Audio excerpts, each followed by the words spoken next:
Selamat datang saudara-saudari. Hari ini kita mau mendengar kejadian babak ke-40. Ya, mari kita bersambung dan dengar apa yang berlaku kepada Yusuf di dalam penjara. Okey. Yusuf mentafsirkan mimpi orang tahanan. Beberapa lama kemudian, dua orang pelayan Raja Mesir, iaitu pengurus minuman dan pengurus roti, melakukan kesalahan terhadap raja.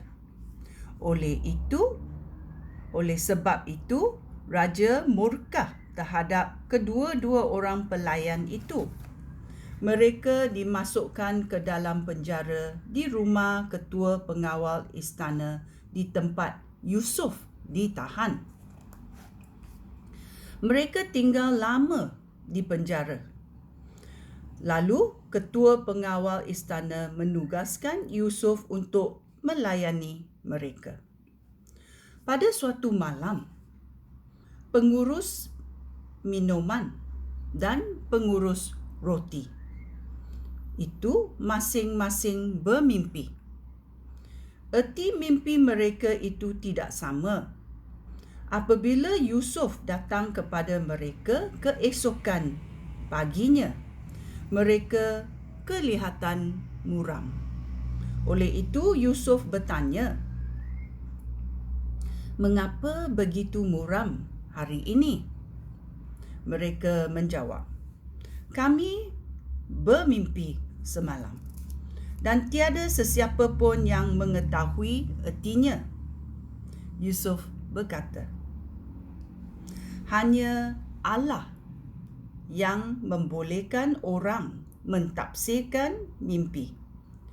Cuba ceritakan mimpi itu." Pengurus minuman itu berkata, "Dalam mimpi itu, aku nampak pokok anggur di hadapan aku.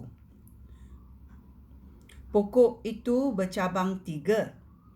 Sebaik sahaja cabang-cabangnya mula berdaun, segera bunga-bunganya berkembang, lalu berbuahnya masak. Pada waktu itu, aku sedang memegang cawan minuman raja. Oleh itu, aku mengambil buah anggur itu dan memerah airnya ke dalam cawan raja. Lalu aku menghidangkannya kepada raja." Yusuf berkata, "Inilah ertinya. 3 cabang itu bererti 3 hari.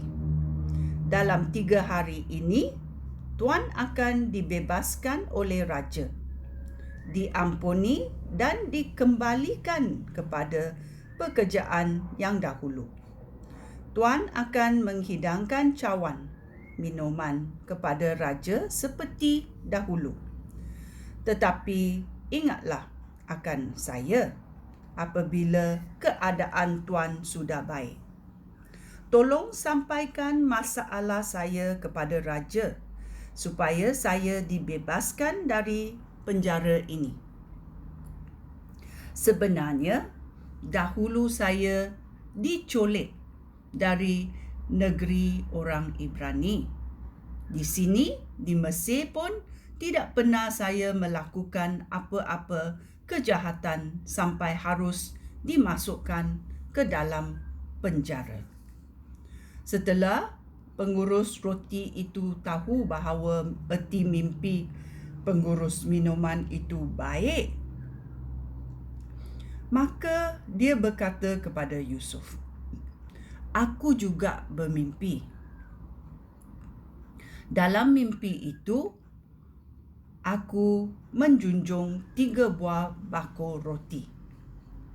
Di dalam bakul yang paling atas terdapat bermacam-macam kuih untuk raja. Tetapi burung-burung datang memakan kuih-muih itu." Yusuf menjawab, "Inilah erti mimpi itu.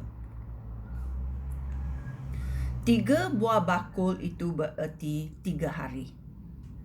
Dalam 3 hari ini, Raja akan menyuruh orang memegal kepala tuan lalu menggantungkan mayat tuan pada sebatang tiang. Dan burung-burung akan makan daging tuan. 3 hari kemudian, pada hari keputeraan raja, raja mengadakan jamuan besar bagi semua pegawainya. Raja memerintah supaya pengurus minuman dan pengurus roti dikeluarkan dari penjara, lalu dibawa ke hadapan semua pegawai istana. Raja mengembalikan pengurus minuman kepada pekerjaannya yang dahulu. Tetapi pengurus roti dihukum mati. Semua hal itu berlaku tepat pada yang dikatakan Yusuf. Namun, pengurus minuman itu tidak ingat lagi akan Yusuf. Dia sama sekali lupa akan Yusuf. Ya. Bila kita mendapat apa kita ingini, kita mungkin akan tidak ingat lagi apa yang ditafsirkan. Ya. Ini Yusuf mentafsirkan mimpi orang tahanan. Ya. Walaupun kita ingat kejamnya, satu hidup, satu mati. Tetapi ini adalah tafsiran dari Tuhan. Kerana Tuhan Maha Tahu. Ya. Kita hanya boleh mengikut arahan Tuhan sahaja. Ya. Ini adalah babak ke-40 dalam Kejadian.